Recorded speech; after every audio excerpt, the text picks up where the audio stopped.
Hello everyone, good morning. সবাই কেমন আছো? আশা করছি ভালো আছো, আমরাও ভালো আছি।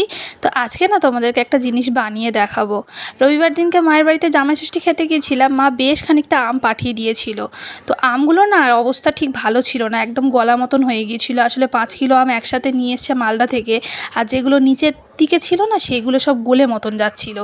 তো ওই গলা গলা আমগুলো ঠিক খেতেও ভালো লাগছিল না, তাই না বসে বসে ফোন ঘাঁটছিলাম যে কি করা যায়। আমগুলোর তো একটা ব্যবস্থা করতে হবে। 1 কিলো আম তো আর ফেলে দেওয়া যায় না। তো প্রায় দেখো আমি 1 কিলোর কাছাকাছি আম নিয়ে নিয়েছিলাম, বড় বড় আম। তো সেইগুলোকে এই যে কাচলে কাচলে পাল্পগুলো বার করে এই যে মানে ছিপড়ে টাইপেরগুলো ফেলে দিলাম।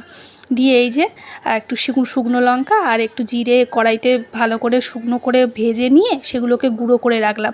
তোমরা হয়তো বুঝতেই পারছো আমি কি বানাবো। হ্যাঁ, আমি আমসত্ত্ব বানিয়ে নিচ্ছি। আমগুলোর আমসত্ত্ব বানিয়ে নিলে এটা খাওয়াও হয়ে যাবে আর ফেলাও যাবে না। অতখানি আম বলো না, গায়ে লাগে না।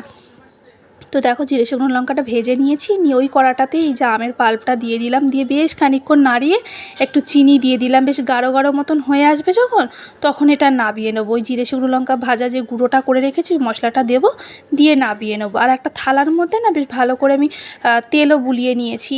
আসলে আমি কোনো দিন করিনি জানো তো, আজকে আমি করলাম এটা। মানে ফোন দেখে দেখি আর কি সাহস পেলাম করতে, কিন্তু বিশ্বাস করো খুব সুন্দর হয়েছিল।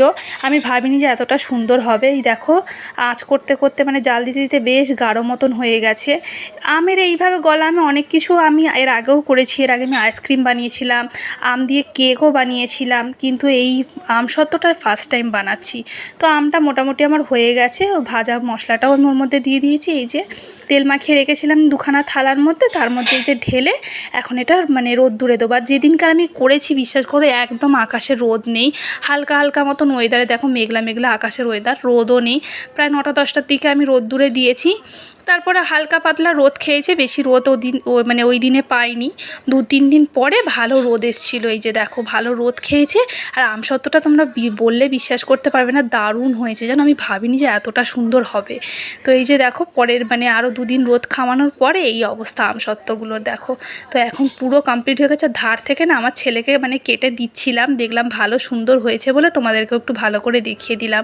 তো ভিডিওটা কেমন লাগলো বলো, ভালো লাগলে লাইক কমেন্ট শেয়ার করতে ভুলো না। আর তোমরাও বাড়িতে বানিয়ে দেখো, ভালোই লাগবে। তো চলো টাটা।